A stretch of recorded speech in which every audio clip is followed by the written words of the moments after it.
truth is the most convincing story that maps onto reality, and that's why the central narrative is falling apart. Right now in the United States, people should not be walking around with masks. We must see the central narrative for the fiction that it is. We are Americans. While elections are sometimes messy, this was a secure election. The founders began the fight for human liberty and self-governance, and it's up to us to finish the job. I'll tell you what, we are in a truth emergency right now. This is the end game.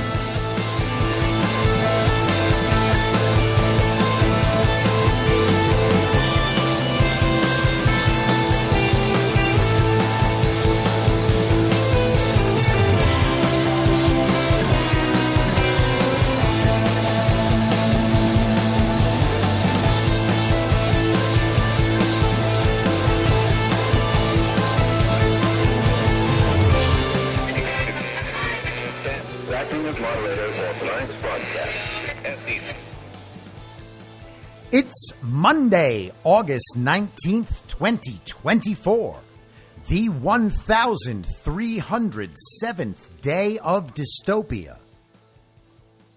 I'm your moderator, Chris Paul. Let's be reasonable. A warm welcome and hello to all of you listening through a paid subscription at I'mYourModerator.substack.com. You can become a paid subscriber for as little as $50 a year or $5 a month. And in doing so, you will get the ad-free experience. You'll be able to participate in the conversation over on Substack, and you'll be invited to the interactive live stream every Wednesday afternoon. And if you can't or you simply don't want to, continue listening to the podcast for free on Substack, a wide variety of podcast platforms, and of course, Rumble. All I ask is that you share it with your friends. You can find the links to the podcast, the writing, the social media, and the merch site by visiting linktree.com/I'mYourModerator. Anyone who understands the roller coaster we've been on these past few years knows we haven't reached the end yet, and there may still be hard times to come. And as we add $1 trillion to the national debt every 100 days, we could be headed for some shaky financial times. If you're like me, you're figuring out how to diversify and make sure some seeds are planted for whatever may come. And that's one of the many reasons I think Bitcoin is part of our future. But it's not only about money. Bitcoin looks to be a critical part of the next generation of technology, communications, energy, verification, and even national defense. I'd encourage everyone to do their research and do it now. And if you're convinced of the likelihood that Bitcoin is an essential part of our future, then you'll need an on-ramp. I recommend River. River empowers you to grow your portfolio without any unwanted surprises and eliminates third-party custodians, putting you in control of your assets. Open an account with no minimum purchase requirement. You can get your Bitcoin journey started with just $1. Visit partner.river.com/reasonable to create your River account today. That's partner.river.com/reasonable.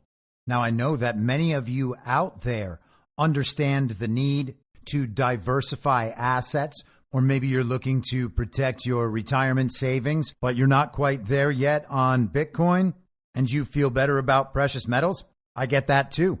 I think going in multiple directions is wise, and I do that myself. And when it comes to buying precious metals, you want to be working with a good company, and that's why I've partnered with Goldco.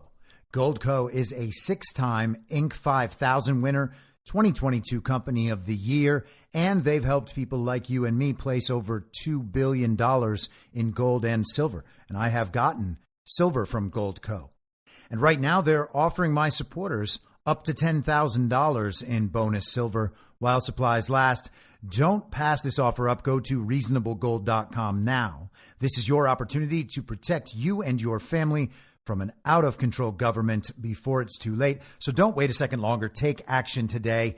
Click on the link in the podcast notes or go to reasonablegold.com now and get your free gold kit, your free IRA kit. You'll be glad you did. All right, so I am back from GART 5 in Deadwood, South Dakota. It was great to see all of my fellow Badlands contributors and all of the Badlands fans out there who came to hang out with us in South Dakota. Your support is invaluable. Thank you so much for all of your kindness. And to those of you bearing gifts, thank you so very much. My returning from Deadwood also marks the end of a long string of summer travels, so I am back now. My schedule will be consistent once again, and I thank you all for sticking around through that inconsistency. All right, so let's get into it. Today is the first day of the Democrat National Convention. They are going to supposedly name the fake vice president as the fake candidate for fake president. She has made her selection. The fake vice president has a fake vice president. That man's name is Tim Walz for now. And tonight we are expected to see speeches by not only the fake president, but also by a woman who thinks that she is running for her third term as president right now. And I'm talking, of course, about Hillary Clinton. This ridiculous clown show and charade will be held in Chicago.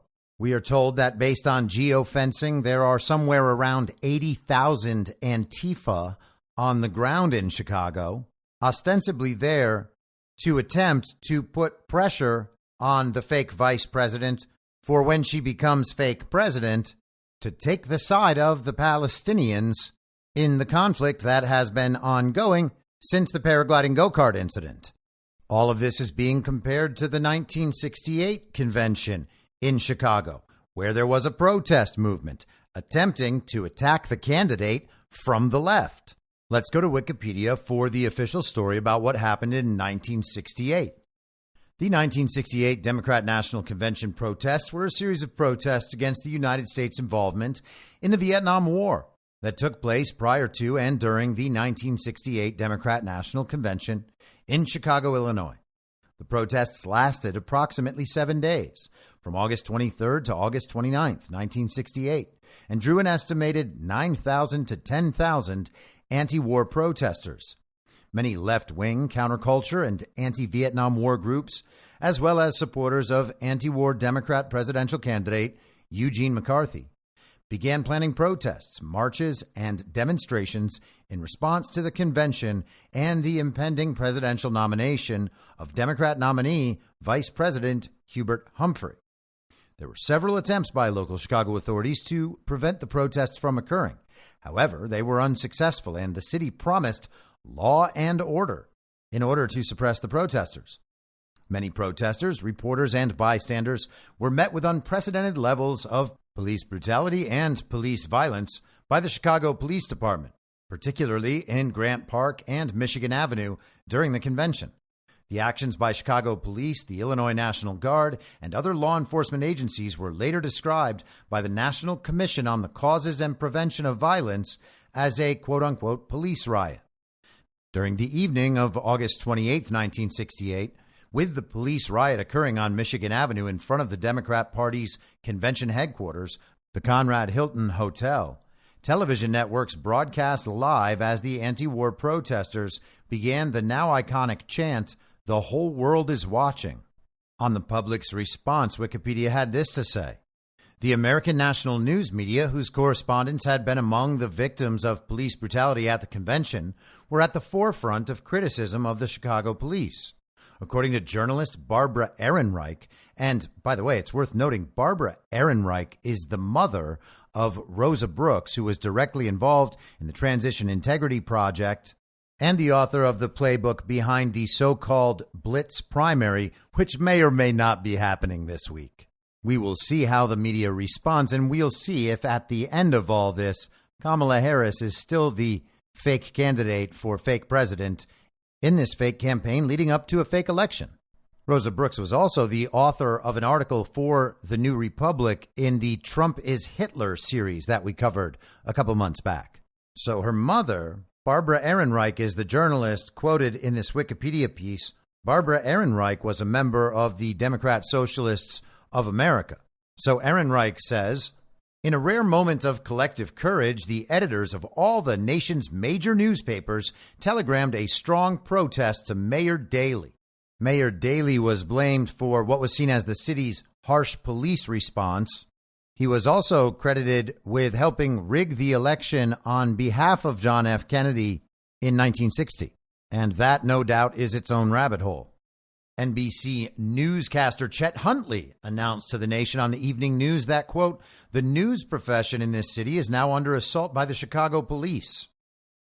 To the surprise of the news media, says Wikipedia, and many of the people who had witnessed the Chicago police riot, the general public did not take their side. Polls taken immediately after the convention showed that the majority of Americans, 56%, sympathized with the police, not with the bloody demonstrators or the press. A poll taken for the New York Times showed an overwhelming majority of respondents supported the police in Chicago. CBS reported that 10 times as many people had written to them disapproving of their coverage of the events as had written in approval. Daley himself received scores of letters praising him and especially attacking the press and the demonstrators.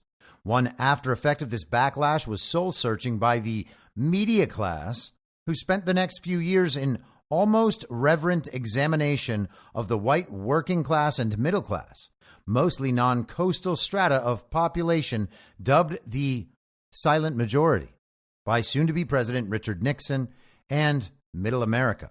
The Columbia Journalism Review wrote in an article from 2018 with the headline, Journalism Still Carries the Mark of 1968. The 68 Democrat National Convention and its aftermath also had lasting impacts on journalism, as reporters found themselves bloodied and beaten while attempting to document the unrest. Challenging questions emerged about the nature of objectivity and the reporters' relationships both to their bosses and to the public at large. How could journalists be unbiased observers of a situation in which they were, whether willing or not, participants? Did the journalists of 1968 deserve the stereotypes made of them as liberal do-gooders, using their public positions to shame average people into moral action? Or had they, in fact, become so firmly embedded in the prevailing two-party order that they were unable to recognize the overflowing dissent roiling the population until it consumed them too? These questions grew to existential proportions, spurring changes that continue to reverberate. The news media became more suspicious of official declarations, establishing a critical distance that would become particularly consequential in the era of the next president, Richard Nixon. And reporters increasingly turned to focus onto the experiences and actions of regular people. And so, of course, you could see all of those narratives playing out right now. There is an unpopular quasi-war. There will be a protest movement that does not have the support of the American people, no matter where you stand on the conflicts between Israel and Palestine, Hamas, etc. There is a very, very small percentage of our population who would support violent Antifa action in Chicago to back Palestine. No one wants to see that. And we can see journalists doing the work of the Uniparty political regime, and we'll get to some more of that later. Now, knowing that there's not really any majority support for a protest movement like this, and knowing that it's not really any kind of grassroots movement at all, this is not the biggest priority Americans have, and knowing that Antifa and all of these protest groups are well-funded and well-organized by the global quote-unquote philanthropists like George Soros and related organizations as part of a standard color revolution playbook, we can understand these protests as a contrivance. They were planned out and organized just like the Summer of Love protests after George Floyd died of a fentanyl overdose while being restrained by a policeman's knee. There are even reports of pallets of bricks being put around Chicago, which is similarly reminiscent of 2020. Now, as we discussed a week or so ago, it's entirely possible that organic elements will add themselves to this contrived event. The protests can be well-funded, well-organized, and created to achieve a particular political purpose in nearly every way, just an event made up so that the media can film it and report on it in a certain way. It also might be true that there are real people who would support that protest movement, namely militant communists, and they would layer themselves on to the contrivance, giving the entire thing this sense of quasi or hybrid reality. It's partially real, spontaneous, and organic, and it's partially for the cameras, planned out, and well-funded and well-organized from the top. We will be told that it is a far-left movement, and there's no doubt that it is. But if we're also told that an opposition movement arrives, that will also be a far-left movement. Both of them fully in support of the Uniparty, which is just America's faction of the global regime, itself purposed with implementing a global collectivist agenda. They will be portrayed as anti-Kamala Harris by some media outlets, and that will make Kamala Harris look relatively supportive of Israel. And then the controlled opposition from the right will point out that Kamala Harris is essentially exactly like those people pretending to protest her, and that will be correct too. But the critical thing will be that the protest movement supports the Uniparty's narrative about the conflict between Israel and Hamas, and they will be organized, planned, and funded by global regime figures, just as Kamala Harris is, and just as the neocon Republican establishment is. All of these aspects will fit neatly inside that controlled opposition dynamic, and it'll play out on our television in a way designed to pit Americans against one another about a totally contrived issue that is, it's worth remembering, a product of the paragliding go-kart incident. Now, despite this protest movement and virtually no hype about the Democrat National Convention at all, including from the DNC, we are being told to expect an atmosphere like a rock concert. The Democrats have never been happier. Prominent Democrats, like the Democrat Chris Christie, Chicago's own J.B. Pritzker, governor of Illinois, are saying they haven't seen Democrat energy for a candidate like this since Barack Hussein Obama in 2008. And we are supposed to believe that's true based on a series of memes, a few AI-created crowds, and Kamala hijacking the concerts of pop stars in order to create for her an image of popularity and likability. Kamala Harris can't possibly be the repulsive, cackling idiot that everyone knew her to be prior to a month ago if she's filling up stadiums for her 2 rallies and running such an exuberant, vibes-based campaign. The Kamala-friendly media and the fake Kamala Harris campaign have tried to frame the whole thing as a joy-based campaign. Have a listen to this absolute insanity. The one thing that I will not forgive them for is they're trying to steal the joy from this country. The joy felt by Americans backing the Harris-Walz ticket. We are joyful warriors. Being joyful is part of the American identity. The joy factor. Campaign of joy. You're talking about radical joy. It is downright joyful. It looks like a joyous rally. It looks like a joyous occasion. A real zeal and joy in the campaign. The joy that you're bringing back to the country. Joyful, exuberant rally. Thank you for bringing back the joy. Power of joy. Hope and joy. Something incredibly joyful. She does it all with a sense of joy. Joy. Joy. Joy. Joy. Joy. Joy. Joy. Joy. Joy. Joy. Joy. Imagine that. American politics. Joyful again. Now, people pointed out over the weekend that the Nazis actually had a Strength Through Joy organization.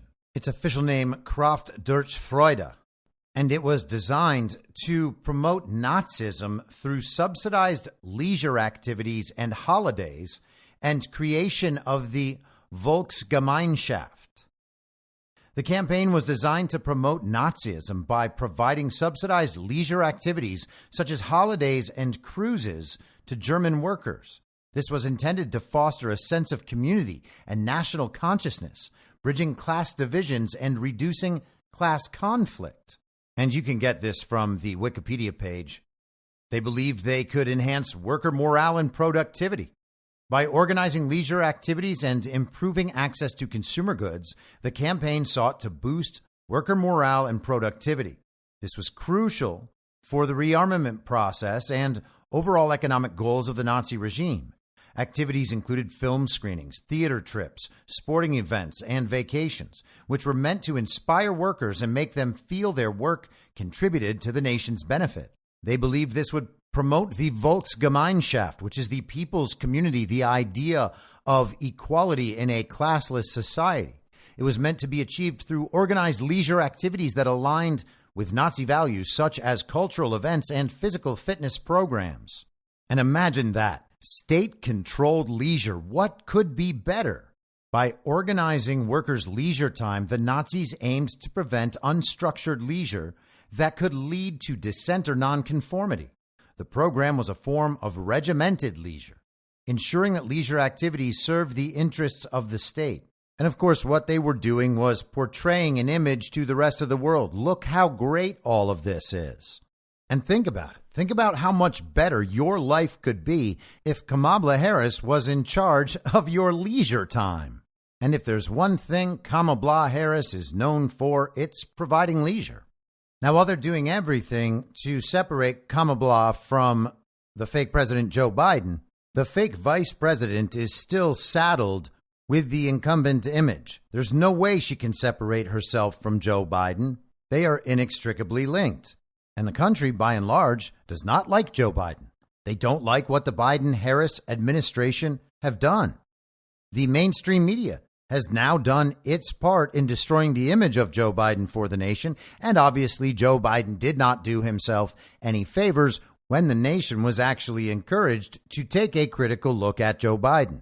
Kamala doesn't have the option of campaigning on the idea that Joe Biden has destroyed the country and she's the only one who can fix it. So instead, she's presenting herself as the person who's going to make America feel nice about everything again. They are attempting to convince Americans that what has happened over these last 4 years is actually really great.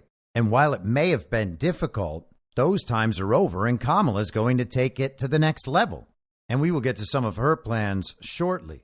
But there was a big op-ed in the New York Times over the weekend by famed regime mouthpiece Maureen Dowd.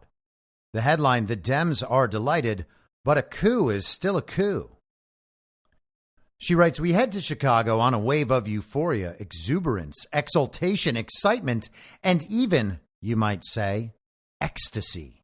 And sure, Maureen, finding sexual pleasure from this political campaign will not make anyone think that you're a cat lady. It's going to be a glorious coronation," she writes, "except that everyone's mad at one another.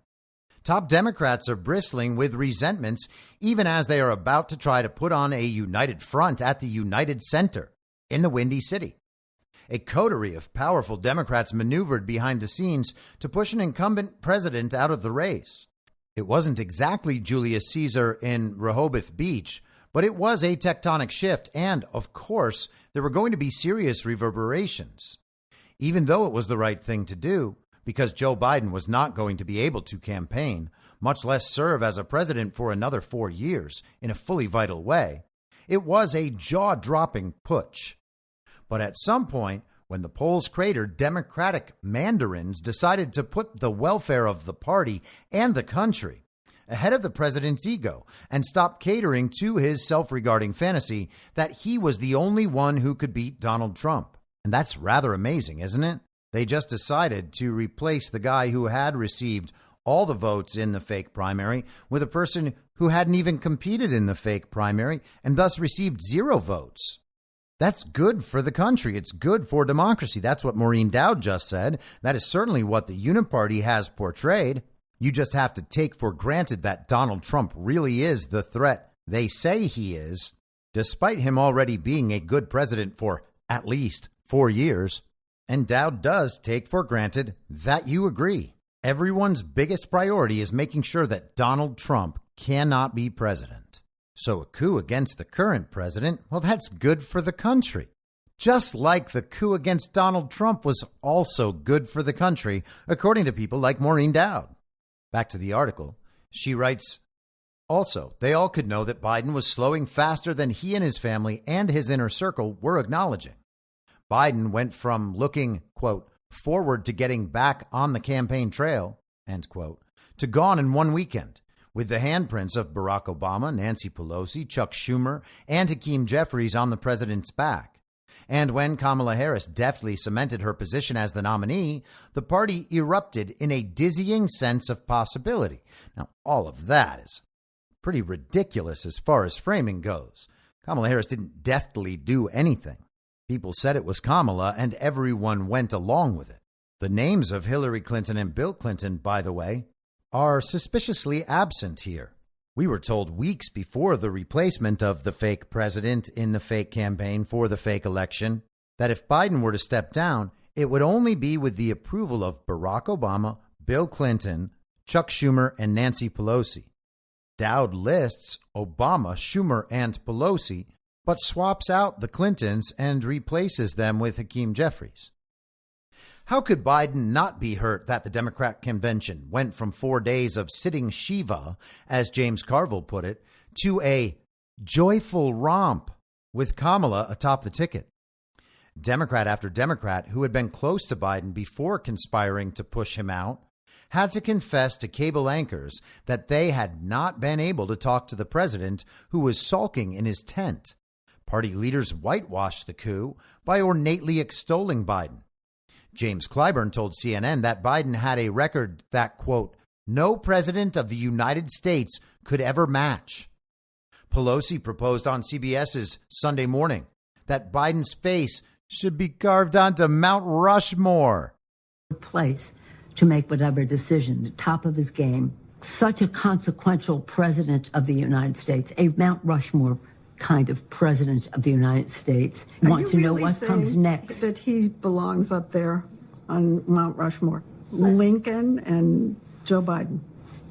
But you got Teddy Roosevelt up there, and he's wonderful. I don't say take him down, but you can add Biden. What, me stage a coup against Joe Biden? I would never do that. I want to see Joe Biden's face on the side of a mountain. And of course, it doesn't matter which of Joe Biden's faces will be on the mountain. Just choose one. We can go with the old classic Joe Biden face. Or maybe we can just have the Mount Rushmore Joe Biden designed by whoever created the Joe Biden mask. But I'm just kidding. That's a conspiracy theory. Let's get back to the article. Despite the grandiose flattery, Joe, Jill, and Hunter were not fooled or appeased. Even if the Democrats wanted to put their bad blood in the past, the nasty man at the top of the GOP ticket won't let them forget.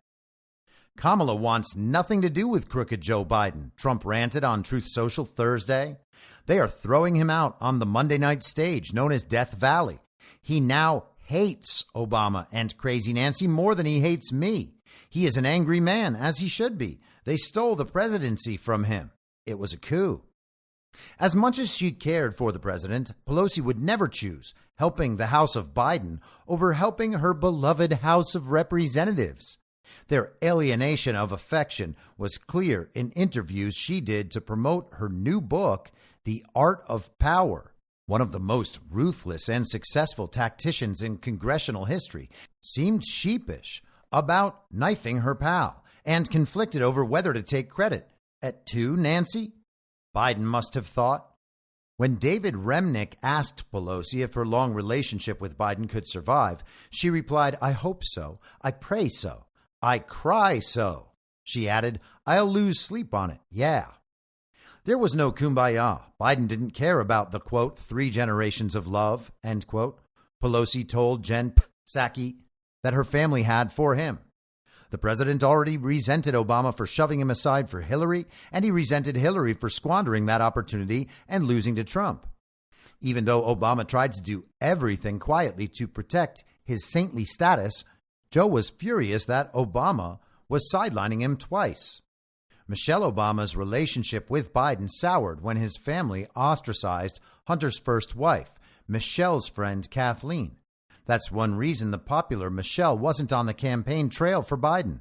Ah, yeah, Big Mike was just about to go and campaign for Joe Biden, except the family wasn't nice enough to Hunter's first wife. Sure, Donald Trump being president again is the end of the world, but Big Mike is concerned about Hunter's divorce from 2017. Back to Maureen Dowd.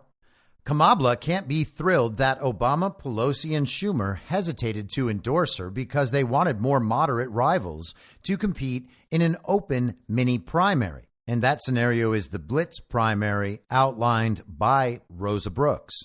If we see some of these big Democrat power players giving their DNC speeches and we begin hearing the media talk about how that person would make a great presidential candidate, you should assume that the Rosa Brooks playbook is running in the background. They don't have to tell you a contest is occurring for a contest to be occurring. Dowd writes, and Biden and Harris staffs are also tetchy as Kamala layers on her own people. Biden still thinks he could have taken Trump. So how could he reconcile being shoved off the sled? On Wednesday, Ron Klain, Biden's longtime advisor, expressed to Anderson Cooper Biden world's feelings about the jacquerie heard round the world. I think it was unfortunate because I think that the president had won the nomination fair and square, Klain said. 14 million people had voted for him and the vice president as vice president.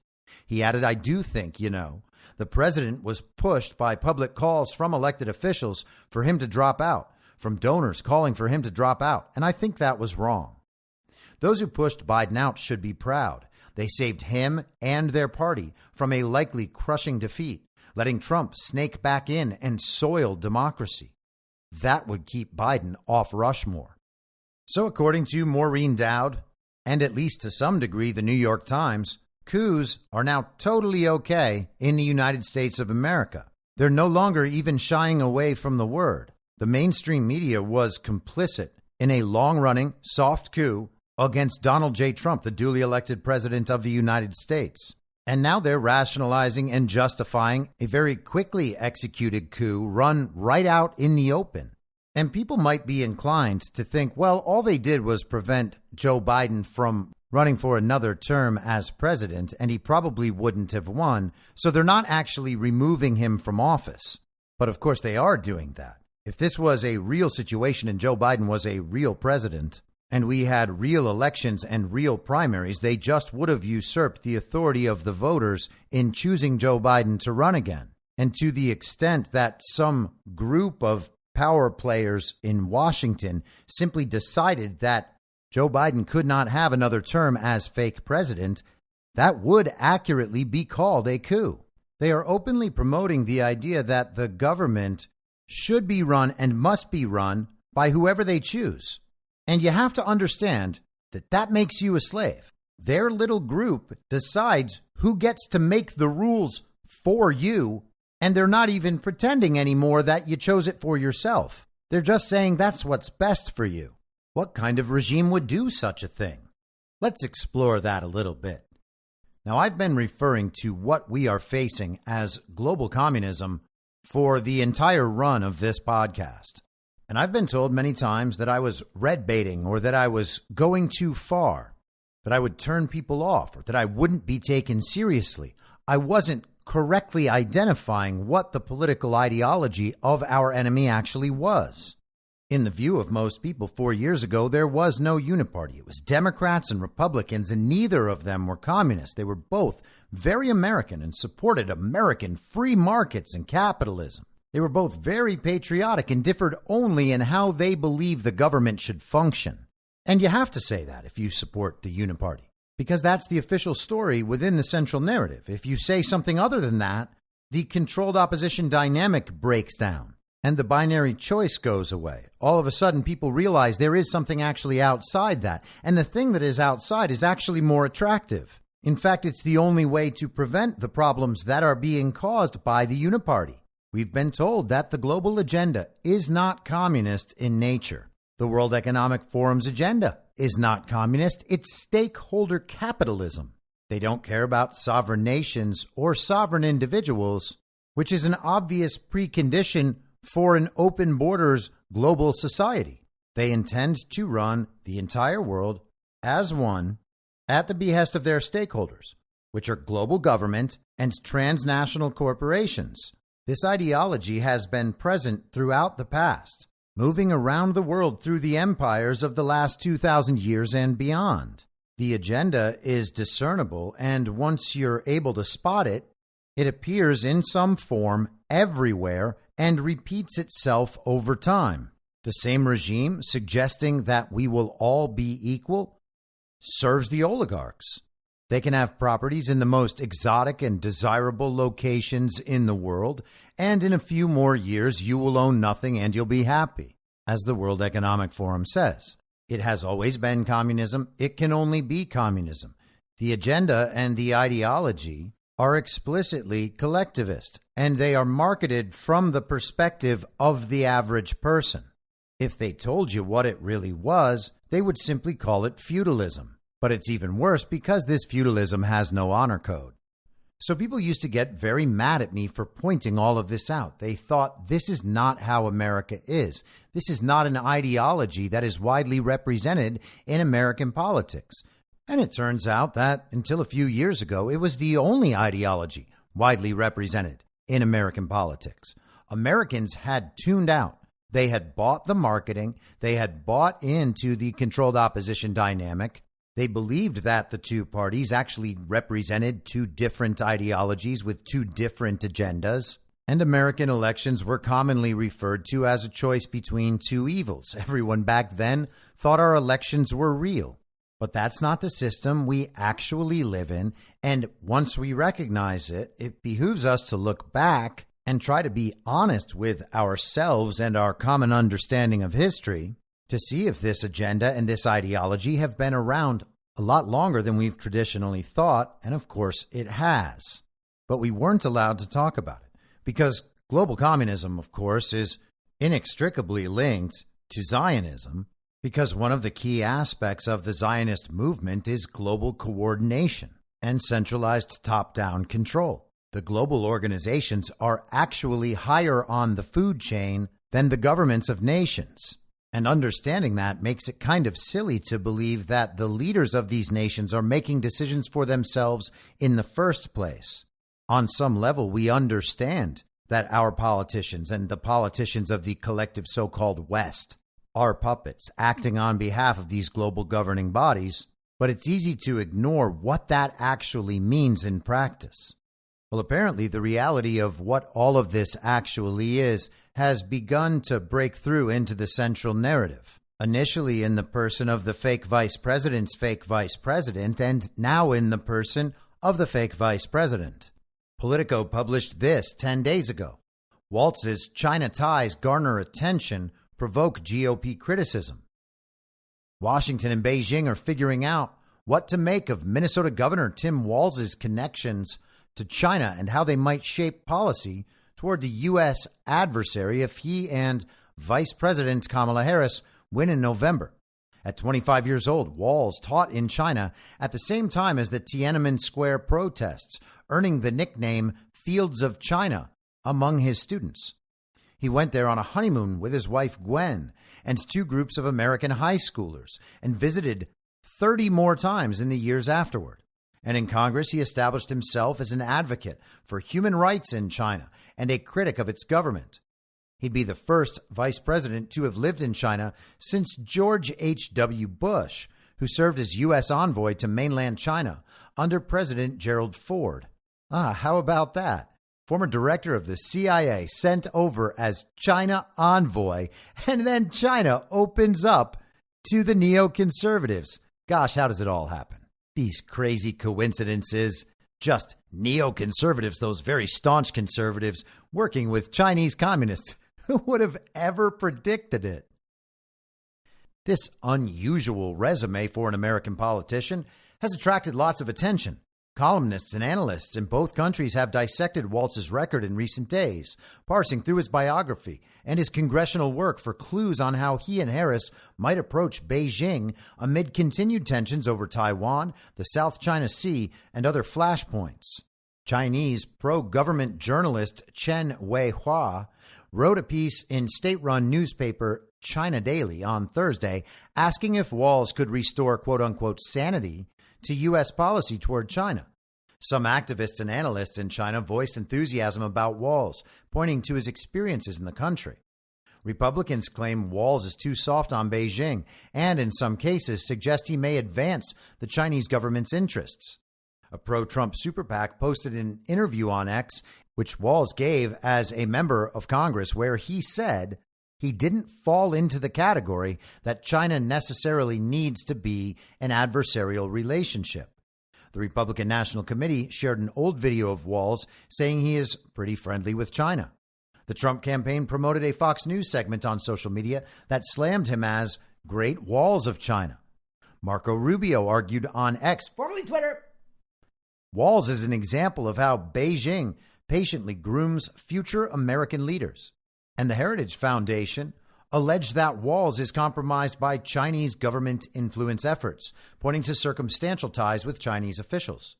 The Harris campaign says Republicans are twisting basic facts and desperately lying to distract from the Trump-Vance agenda. The article publishes the fake campaign's response about how Walz was only over there to support human rights and democracy.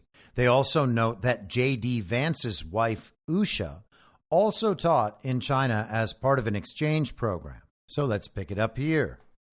Behind the debate over what Walz's China policy views might mean for the U.S.-China relationship is a genuine personal interest in the country that the Minnesota governor has nurtured over nearly his entire adult life. So he really cares. After college, he won a Harvard-run fellowship to teach English and history in China's Guangdong province from 1989 to 90. Arriving in Hong Kong for orientation as pro-democracy demonstrations grew in Beijing and government moved to crush the protests. Walz remains deeply interested in the country. He married his wife on the 5th anniversary of the Tiananmen Square massacre, which he said was intended to commemorate the protesters, and honeymooned in China.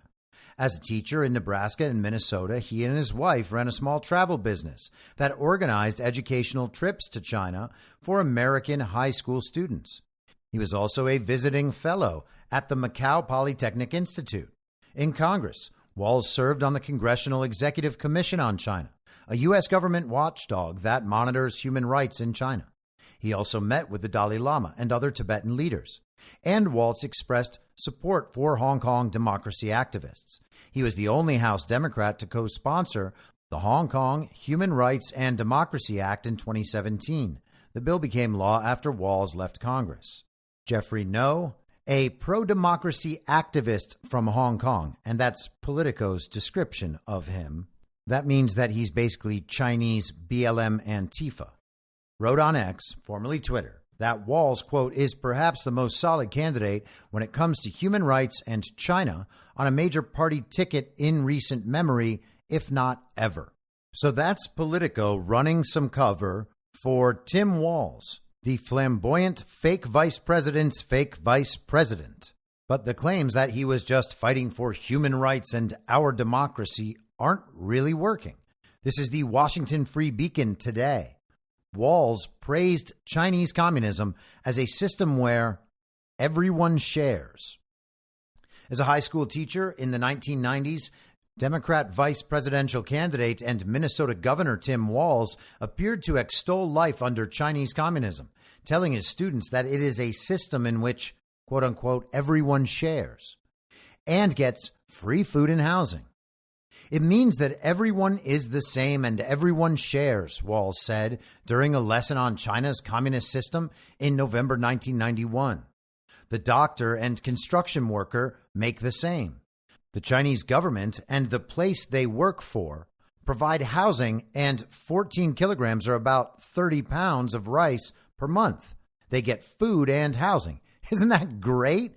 You get housing from your job and you get all the rice you could ever eat. I mean, what a dream.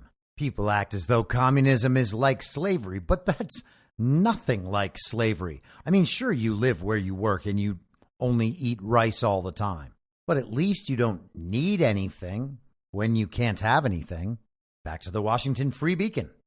Walz's remarks were reported in a 1991 article in Nebraska's Alliance Times-Herald that focused on his work on student exchange programs in China. At the time, Walz was teaching social studies at a Nebraska high school. The unearthed comments could add to concerns about the Democrat vice presidential candidate's relationship with China, where he traveled extensively for decades and which he says he doesn't see as an adversary. Michael Sobolik, a China expert and the author of Countering China's Great Game, said Walz's comments to students were a, quote, shockingly naive description of the Chinese Communist Party's rule. American students need to learn the horrific truths of communism and the horrors this dangerous ideology has wrought over the past century, said Sobolik. Governor Walz should clarify his comments and share his impression of communism in 2024. Walz's rosy description of communism in China is similar to his recent controversial remark that one person's socialism is another person's neighborliness. It also reflects his long-standing ties to the country. The candidate, quote, always has been fascinated by communist China, end quote, according to a profile about him published in Nebraska's Star Herald in 1994. As a child, he recalled seeing, quote, pictures of Mao Zedong hung in public places and carried in parades, the paper reported. Walz first traveled to China on a year-long teaching fellowship in 1989, months after the Chinese Communist Party slaughtered thousands of pro-democracy activists and student protesters in Tiananmen Square. Despite the country's turmoil, Walz, a 25-year-old National Guardsman at the time, wrote in a letter to one of his former college professors that he was being treated like a king in China. In China, Walz said he received a salary that was double the pay of Chinese teachers. He was given a decorated apartment with a color TV and had the only air-conditioned residence on campus. He said he was also thrown parties on his birthday and Christmas. And nothing says equality more than some foreigner being allowed to live a better life in China than China's own people can live. No matter how long I live, I'll never be treated that well again, he told the Times-Herald after arriving home. They gave me more gifts than I could bring home. It was an excellent experience. A newspaper photo showed Walz posing with one of his gifts, a paper fan inscribed with a poem by the widow of Communist Party-aligned revolutionary leader Sun Yat-sen. After returning to the United States in the early 90s, Walz started leading trips to China for American high school students with support from the Chinese government. The trips were, quote, arranged by a friend of Walz in China's Foreign Affairs Department, end quote. The Star Herald reported at the time. The Chinese government also provided some of the funding for the program, according to a 1993 article in the Star Herald. Walz and his wife Gwen held their wedding on the 5th anniversary of the Tiananmen Square massacre, with Gwen Walz saying her husband, quote, wanted to have a date he'll always remember. The Walzes spent their honeymoon in China. They also founded a travel company, Educational Travel Adventures Incorporated, which specialized in trips to China. Tim Walz maintains public ties to Chinese educational institutes until at least 2007, when he was elected to Congress, and they mention his fellowship at Macau Polytechnic University. His connections to China have drawn scrutiny from Republican lawmakers. On Friday, House Oversight Committee Chairman James Comer wrote in a letter to FBI Director Christopher Wray that he is investigating Walz's long-standing connections to CCP-connected entities and officials. Comer said Walz could be, quote, susceptible to the party's strategy of elite capture, which seeks to co-opt influential figures, end quote. Walz has more recently promoted U.S. cooperation with China, saying in 2016 that he doesn't believe that China necessarily needs to be in an adversarial relationship with the United States. In another video unearthed by Republicans, Walz said he is, quote, pretty friendly with China. Now, it's important to understand that Chinese communism is a product of that same collectivism of the global regime that was being implemented by force through infiltration all over the world. And we can track the cycles of destabilization through revolution, then infiltration, the full takeover, which eventually becomes discovered and rejected. And when it seems as though the regime is about to lose power, the cycle begins again.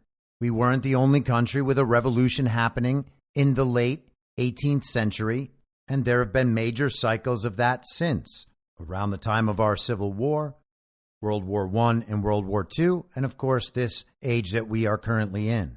I talk often about the wonderful Prussiagate series by Will Zoll. I probably haven't mentioned it in a while. They've done extensive research on the global regime, specifically its embodiment in the Prussian Empire and its influence on Maoist China. In their article, The Reichswaffe, Part 1, they say this of Maoist China. The Prussian origins of Mao deserves an article of its own. However, it's an important part of the development of the Reichswehr and therefore needs to be understood in this context. Similar to the success of the Bolshevik Revolution, the rise of Mao was not a grassroots movement at all. It was a carefully nurtured program implemented over many decades to produce the most valuable commodity in the world, slaves. Recall in Prussian Origins of Skull and Bones, the secret society was formed in 1832 by William Huntington Russell after returning from the University of Berlin. His cousin Samuel Russell was an exceptionally successful opium trader in China. Samuel participated in the Opium Wars and partnered with Russell Sturgis, a man who would later head up the mighty Barings Bank. Over 1/3 of Barings' capital was used to finance the slave trade.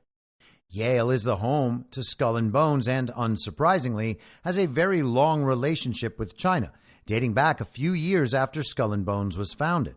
Sometime during 1901 to 1906, Yale established schools and hospitals around China. This was known collectively as Yale in China. It is alleged these schools were set up as intelligence-gathering operations, which made sense considering Yale's bonesmen were operating at the highest levels of government.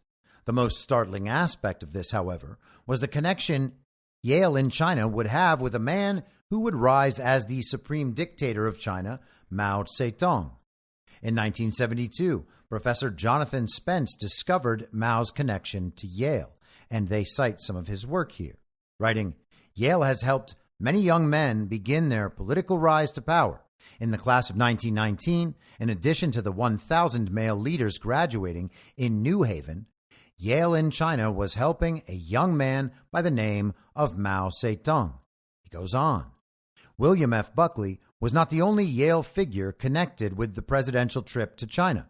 Without Yale's support, Mao Zedong may have never risen from obscurity to command China.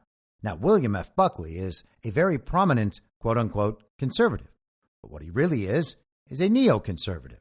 And what neoconservatives really are Trotskyites. The professor noted, in 1919, Mao, aged 26, was in Changsha, having finished his middle school education. He visited Peking, and while there received his serious introduction to communist theory in Li Ta-Chow's Marxist study group.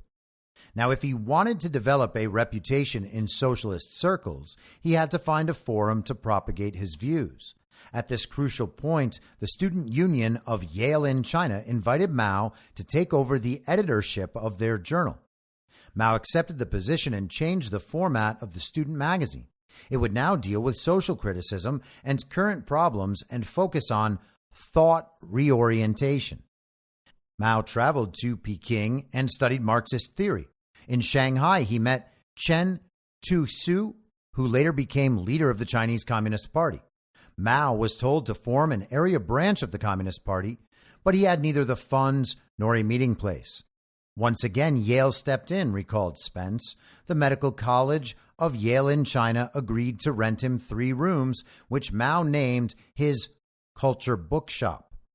Business boomed, and Mao was able to ring up high sales on such Chinese titles as An Introduction to Marx's Capital, A Study of the New Russia, and The Soviet System in China.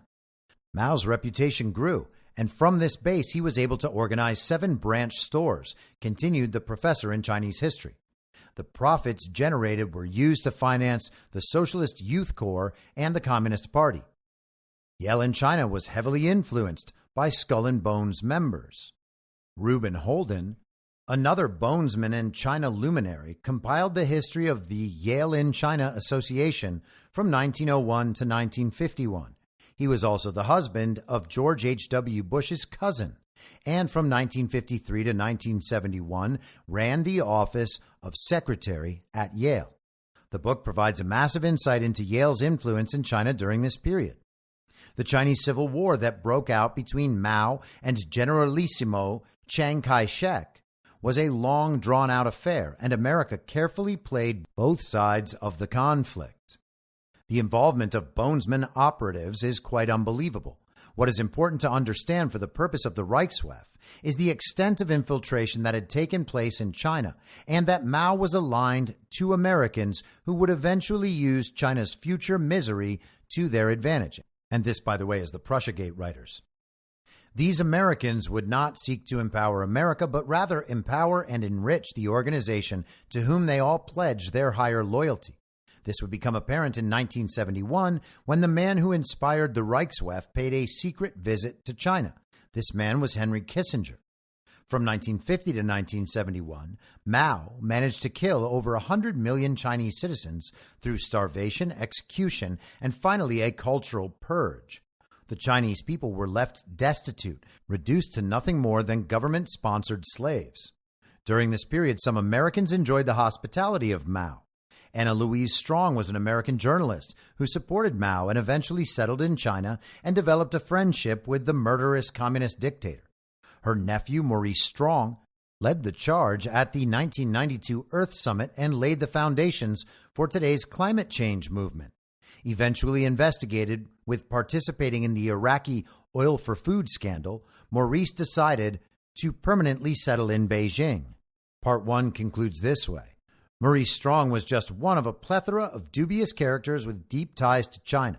Henry Kissinger, however, was the man who would coordinate and instigate the rise of China as well as the collapse of the West.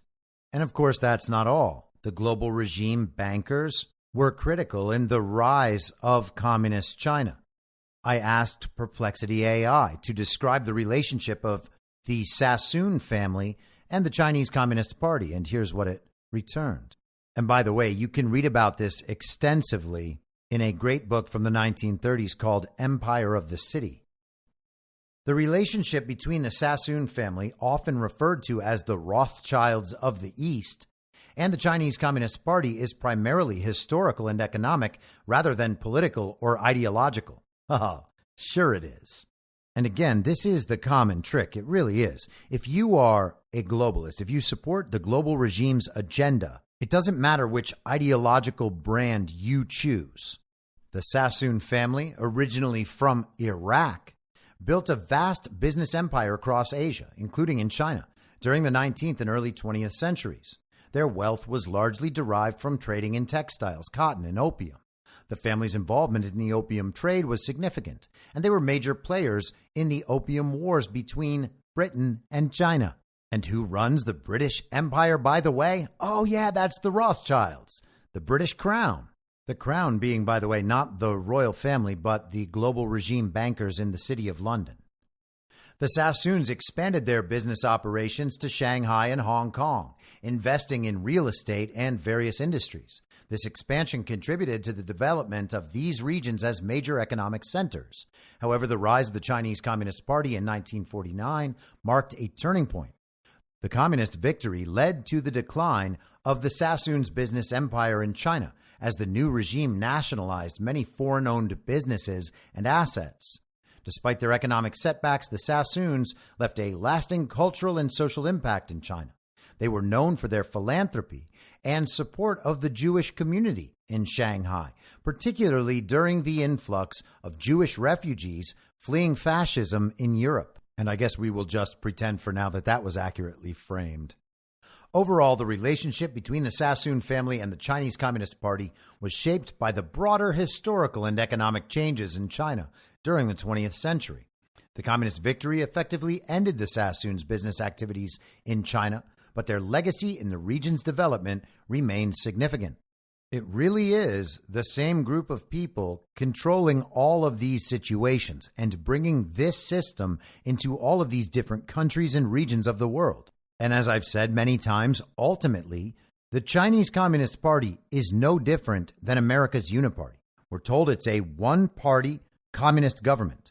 Here we are told that there are two parties and both of them are capitalist, by the same people who told us to wear 2 masks in our car, and that Joe Biden received 81 million real lawful American votes. The same people, and I know you'll be shocked by this, who hate Donald Trump. So Tim Walz is a lifelong leftist and communist with deep ties to China's Communist Party.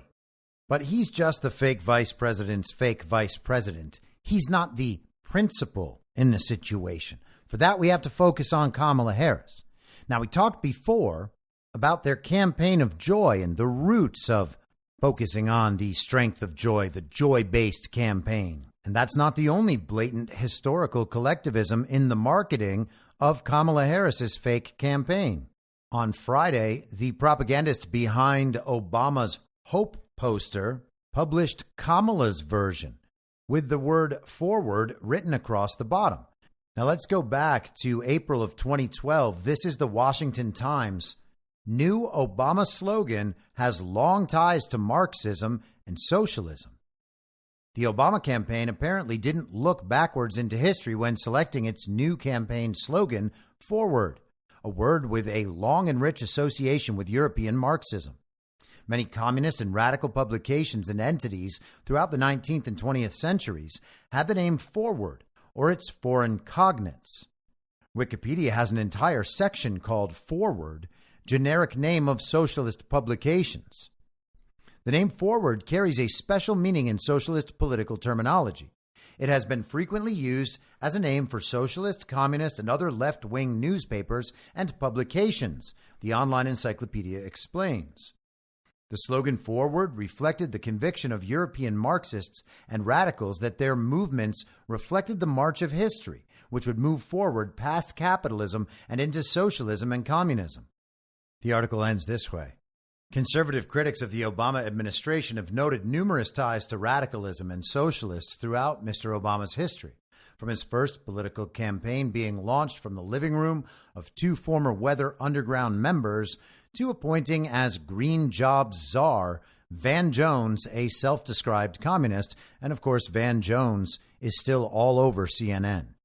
Not only is the ideology no longer being hidden, it is being widely reported. The New York Post ran the word communism across their front page over the weekend, spelling it K-A-M-unism. In an article with the headline, Kamala Harris unveils economic plan, including a whopping $1.7 trillion in handouts, a federal ban on grocery store price gouging. Vice President Kamala Harris on Friday unveiled the economic policies she would enact in her first 100 days in office, and it comes with a whopping $1.7 trillion in handouts, as well as government price controls on groceries, amid ravaging Biden-Harris administration inflation. Her economic plan includes measures to dole out $25,000 to help first-time homeowners with their down payments and give tax breaks up to $6,000 for lower and middle-income families who have a child in their first year of life. Harris did not say what incomes qualify as lower and middle. The housing subsidies alone are absolutely inflationary and would, quote, push a $2 trillion deficit even higher, according to Brian Riedel of the Manhattan Institute. And those constitute just $200 billion of that $1.7 trillion. Here's Kamala describing her plan. When I am elected president, I will make it a top priority to bring down costs and increase economic security for all Americans. As president, I will take on the high costs that matter most to most Americans, like the cost of food. We all know that prices went up during the pandemic when the supply chains shut down and failed. But our supply chains have now improved, and prices are still too high. A loaf of bread costs 50% more today than it did before the pandemic. Ground beef is up almost 50%. Many of the big food companies are seeing their highest profits in 2 decades. And while many grocery chains pass along these savings, others still aren't. Look, I know most businesses are creating jobs, contributing to our economy, and playing by the rules. But some are not. And that's just not right. And we need to take action when that is the case.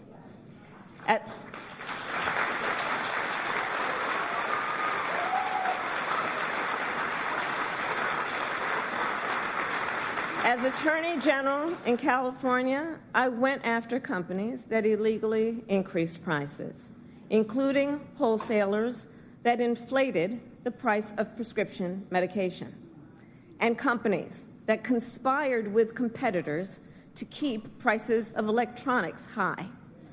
I won more than $1 billion for consumers.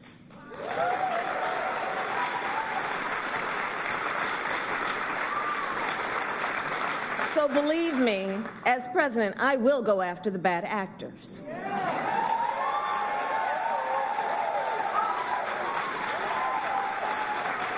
And I will work to pass the first ever federal ban on price gauging on food.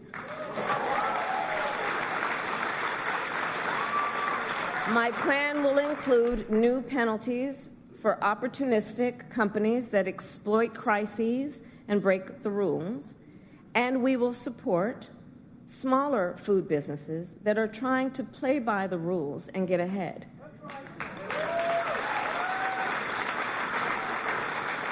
We will help the food industry become more competitive because I believe competition is the lifeblood of our economy.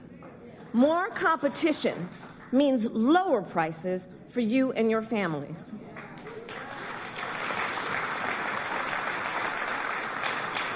So Kamala Harris plans to make food companies more competitive by telling them what they're allowed to charge. That's like making women's boxing competitive by allowing men to compete. And even the regime's propaganda media outlets could not find a good way to describe what Kamala Harris laid out. Kind of had the sense of the way they treated Joe Biden in his final days. They had decided to move on, so now they were free to criticize him and point out how he was maybe too much of a leftist and maybe not quite competent enough to really seize the moment. CNN's headline from Friday read, Harris's plan to stop price gouging could create more problems than it solves. And you might have heard Kamala say price gauging. It's not like she comes up with these plans or writes her speeches. She just reads whatever's in the teleprompter. Food prices have surged by more than 20% under the Biden-Harris administration, leaving many voters eager to stretch their dollars further at the grocery store. On Friday, Vice President Harris said she has a solution, a federal ban on price gouging in the food industry. There's just one issue. Harris's proposal could create more problems than the one it's trying to solve, some economists say. Gavin Roberts studied anti-price gouging laws some states have passed during the pandemic. One of the biggest effects he observed, especially at grocery stores, was that these laws motivated people, quote, to go buy goods more than they would if prices had risen. When prices are high, in most cases, the best policy action in response is actually taking no action, says Roberts. That would cause consumers who are deterred by, say, high prices of beef to instead purchase another type of meat or protein. That helps keep beef on the grocery store shelves for people who want it enough to pay the higher prices. And while Harris claims her proposal, quote, will help the food industry become more competitive, Roberts said it would do just the opposite. It's more likely to maintain that status quo, he said, because it would keep new competition from moving in to take advantage of bigger profit margins, competition that could have helped lower prices in the long run. The Wall Street Journal panned Harris's economic plans as well on Friday. The editorial board wrote an article with the headline, Kamala Harris endorses Nixonomics. We wrote Friday that Kamala Harris was likely to continue President Biden's unfinished Build Back Better agenda, but it turns out we were far too optimistic.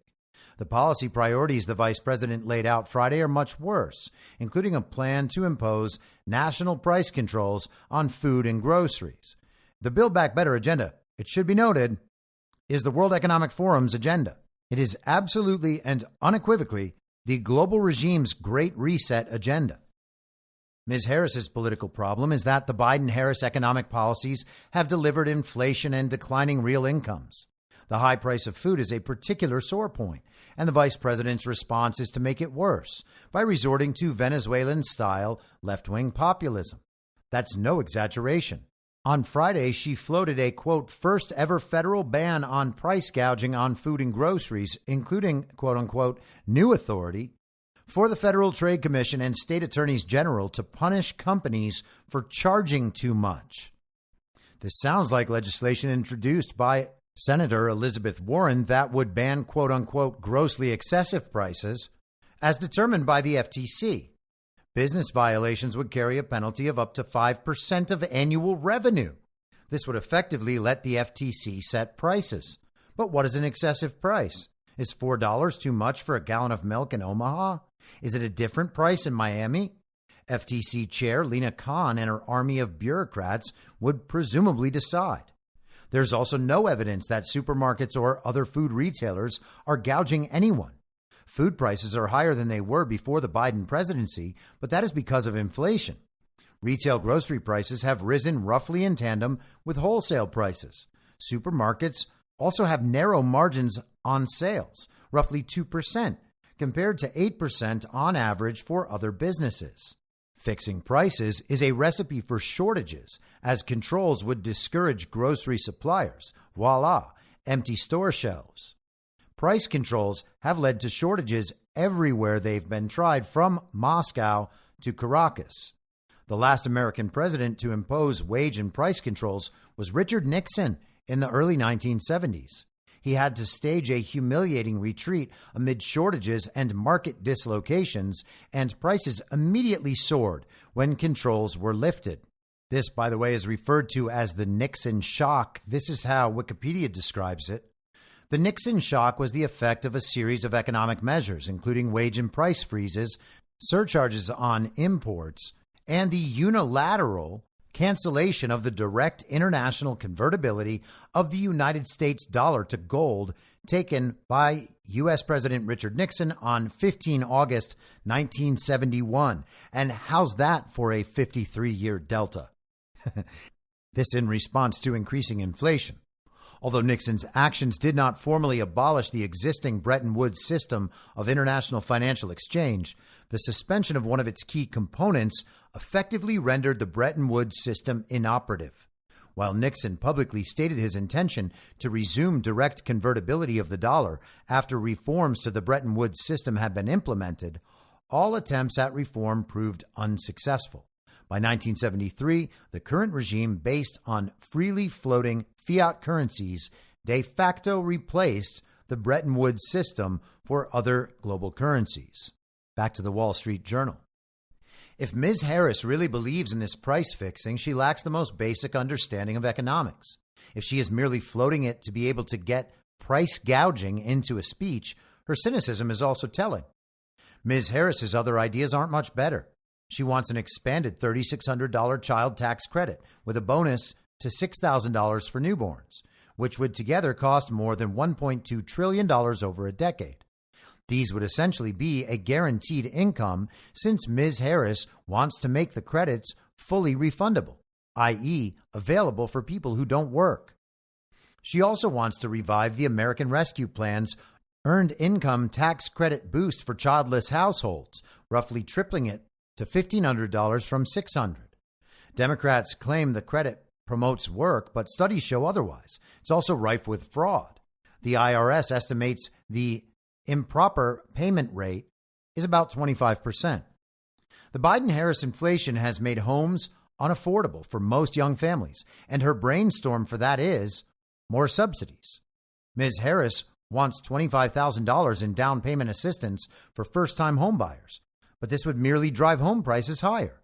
States and localities mainly regulate housing, but Ms. Harris wants to federalize it with a bonanza of Washington programs to encourage affordable home construction. Ms. Harris has endorsed the Biden plan to condition tax breaks for developers on rent caps, which would discourage new housing investment. No state has spent more on housing than her native California, yet it has the nation's highest home prices. As a result of sundry regulations, it costs more than $1 million to build an affordable housing unit in the Golden State.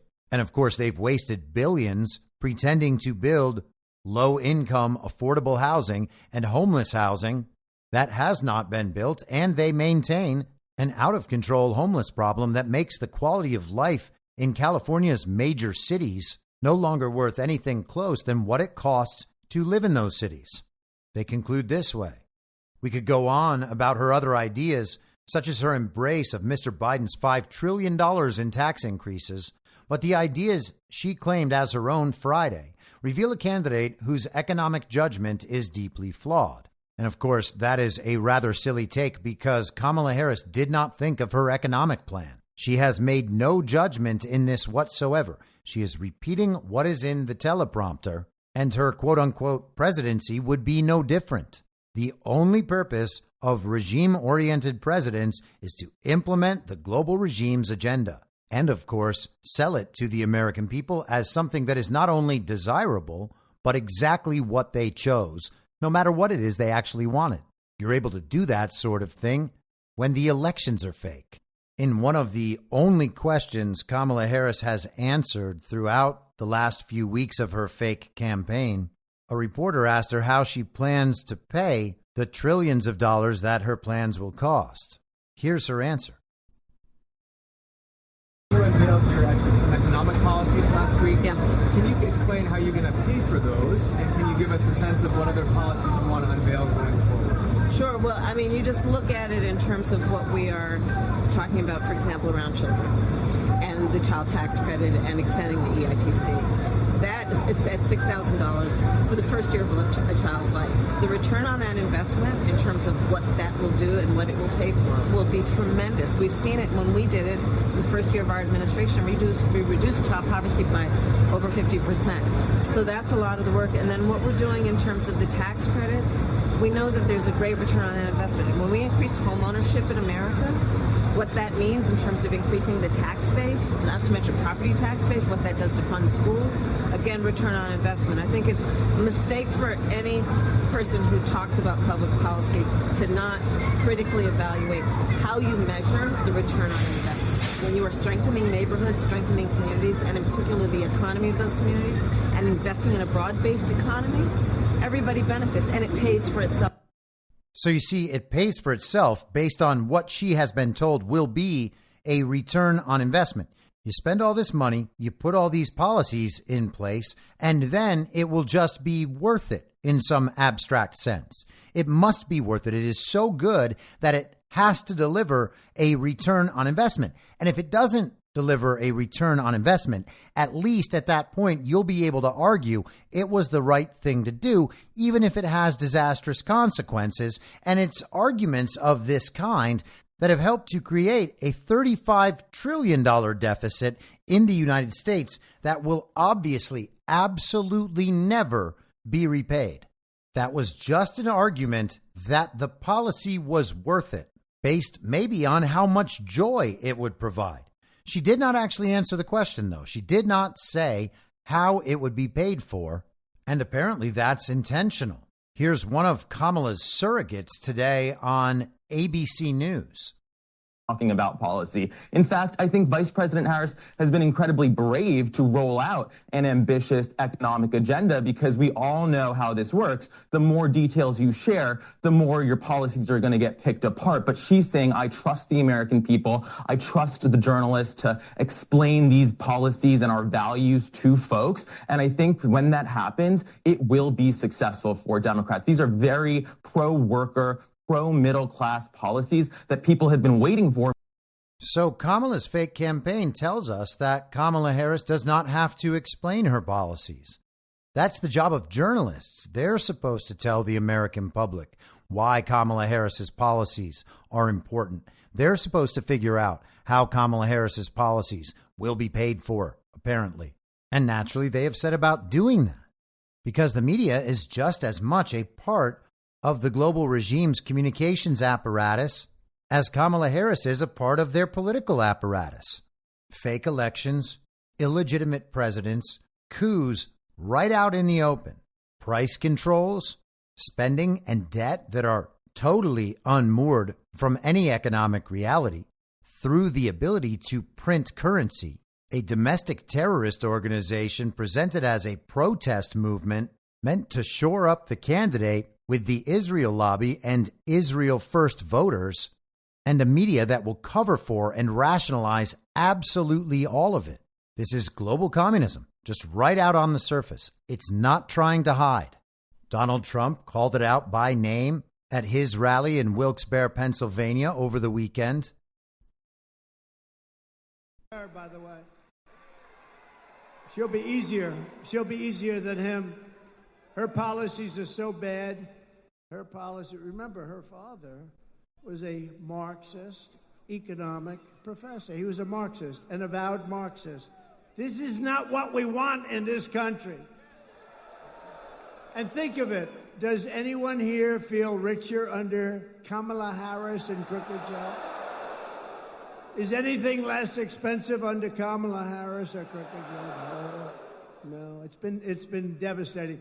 Inflation has been devastating under this group of people that have no idea what the hell they're doing. Are you better off with Kamala and Biden than you were under President Donald J. Trump? I don't think so. And he's right. Kamala Harris is a Marxist. Her father was an avowed Marxist professor.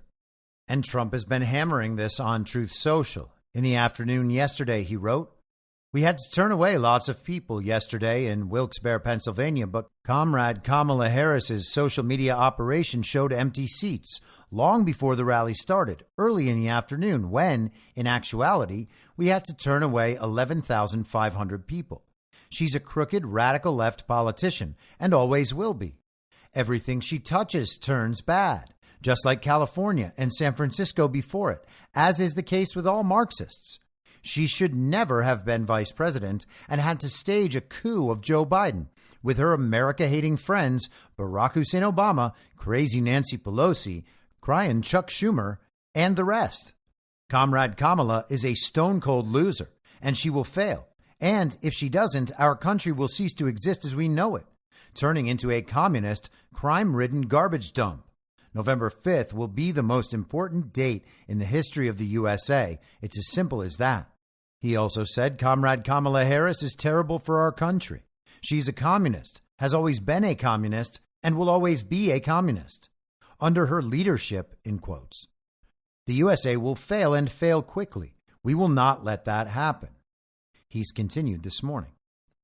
The radical left protesters in Chicago are going after the Democrat Party because they know they are weak and ready to break into a full-blown party of socialism, or, if they really do their job, and with a little bit of luck, the Communist Party of the United States of America. They are already very close, and having a Marxist-trained and believing president whose father is a Marxist professor, Comrade Kamala Harris, stranger things have happened. November 5th, 2024 will be the most important day in the history of our country. Make America great again. And finally, the Democrats staged the first ever coup in America. Crooked Joe Biden was told, "Sorry, Joe, you're losing to Trump. Big, and you can't beat him. You're fired." So now, for the first time in American history, I'll have to beat two candidates, the second being a radical left Marxist, Comrade Kamala Harris. It's not fair, perhaps even another form of election interference. But the good news is that she should be easier to beat than Crooked Joe, in that USA will never allow itself to become a communist country. The Democrats are, quote, a threat to democracy. And he ended with a question mark. And I think we know the answer to that. Now, we've discussed on the show before that Donald Trump has, over the last few weeks, hinted that Joe Biden is going to make a dramatic comeback. And honestly, nothing could possibly be funnier than that. If Joe Biden somehow ended up being recognized again as the Democrat nominee in this fake campaign for this fake election, having already been replaced and having been widely insulted and mocked and derided on behalf of an ascendant Kamala Harris, trying to help usher Joe Biden off stage, he'll be weaker than he ever has been. Now, obviously, I don't know if that's going to happen. This could just be narrative interference, Trump causing chaos for the Democrat Party and its supporters. And we might know more tonight because the fake president, Joe Biden, is going to give a speech. My own hope, for humor purposes only, is that Joe Biden absolutely knocks his speech out of the park tonight. The best Joe Biden we have ever seen. And then the rest of the convention is an absolute disaster. The more chaos, the better. not only for the awakening, but for our own entertainment. And strangely, there's at least some reason to believe that might happen. The Democrat Party's platform was released today, and it calls for re-electing Joe Biden about 20 times in the document. Apparently, they didn't update the document, or maybe no one told them that Joe Biden had been replaced. Donald Trump pointed out on Truth Social this afternoon, the Democrats accidentally put forward the Biden platform. His name is mentioned 21 times, and yet they threw him out of office. It was a vicious coup. Such a foolish thing to miss, but the fake news media refuses to cover it. If I had made such a mistake, it would be the biggest story in America. Greg Price over on X, formerly Twitter, pointed out that there are at least 5 mentions of Biden's second term in the DNC's platform that they released. So, hey, who knows? Maybe he's coming back. Watching them steal an election for Joe Biden upon Joe Biden's return would probably be just about the best thing for the awakening that this country could ever see. If Joe Biden was given 100 million votes and Donald Trump got 60 million votes, there's not a person in this country who would be able to say out loud that that result was legitimate. Everyone would know our elections are stolen. And I think that if we are unable to convince the country of that blatantly obvious fact over the course of the next 80 some odd days, the scenario I just described would probably be our best possible scenario. That would indicate full control by the good guys. There is absolutely no way the Uniparty and the people who commonly steal elections want to see an election with that outcome. That would be impossible to explain. There is no justification, no rationalization for that whatsoever. It is blatantly, obviously rigged at that point. Now, you would think that people should recognize that when they tell you that Joe Biden received 81 million real lawful American votes. And you would hope that people would recognize it as elections are stolen throughout 2021, 2022, and 2023. But there's always been a justification, a rationalization. And the Republican establishment has always helped to support the idea that we do actually have free and fair, legitimate elections in this country, despite it being obviously false.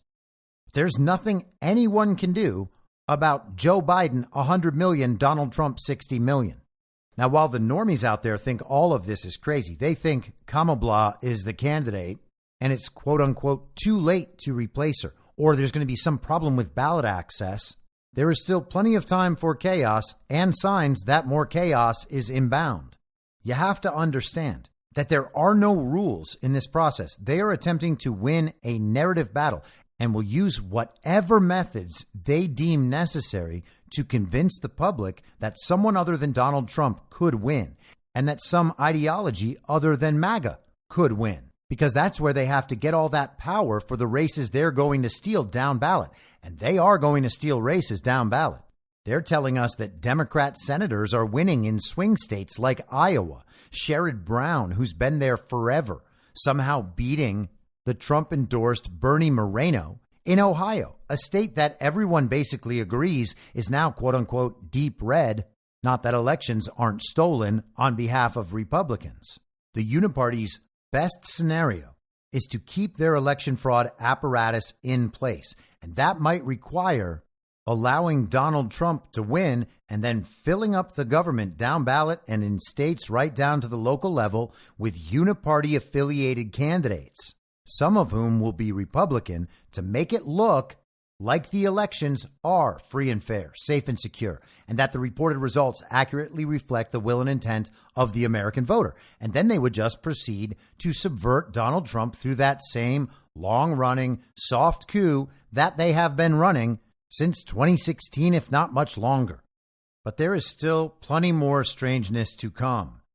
Paul Sperry reported over the weekend that the new book from Bob Woodward called War, coming out on October 15th, is going to be full of October surprises. It is expected to be very harsh against the Biden-Harris administration. We're told there will be some bombshell revelations that could throw the entire race into disorder.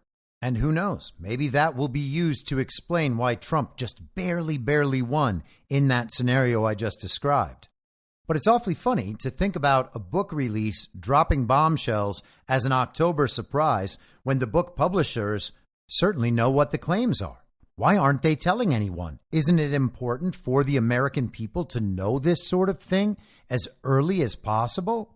Well, apparently not, because they're trying to sell some books. They're trying to move some paper. And maybe they know that elections aren't real anyway. Or maybe they're just trying to elevate another one of these candidates, whether it is Michael Robinson Obama or Hillary Clinton. But I think it's more likely that the story about Woodward's book containing bombshells is an advertisement for the story we will soon get that includes leaks of those bombshells contained in Woodward's book. What are we going to do? Just wait 2 months to find out what those bombshells are? If there's something that damaging, then something must be done. They already replaced the fake president with the fake vice president because they were worried that the fake president would lose a fake election, which means losing a narrative battle to the point where the country no longer believes it is even possible for Biden to have defeated Donald Trump in a legitimate election. If these bombshells were that big, they just have to do it again because there are no rules. Because there are no elections. Because this is just communism. I'll be back tomorrow at the same reasonable time on the same reasonable podcast network. I don't have a network. Masks and lockdowns don't work. They lied to you about a pandemic. And Joe Biden will never be president. In my mind, that's the end game. If you're listening for free and would like to support the show, the best way to do that is by signing up for a paid subscription at imyourmoderator.substack.com. You can find the info stream over on Telegram at t.me/veryreasonable. The merch site is cancelcouture.com. And for all my other links, you can visit linktree.com/imyourmoderator. And I'll see you soon. Down on the range.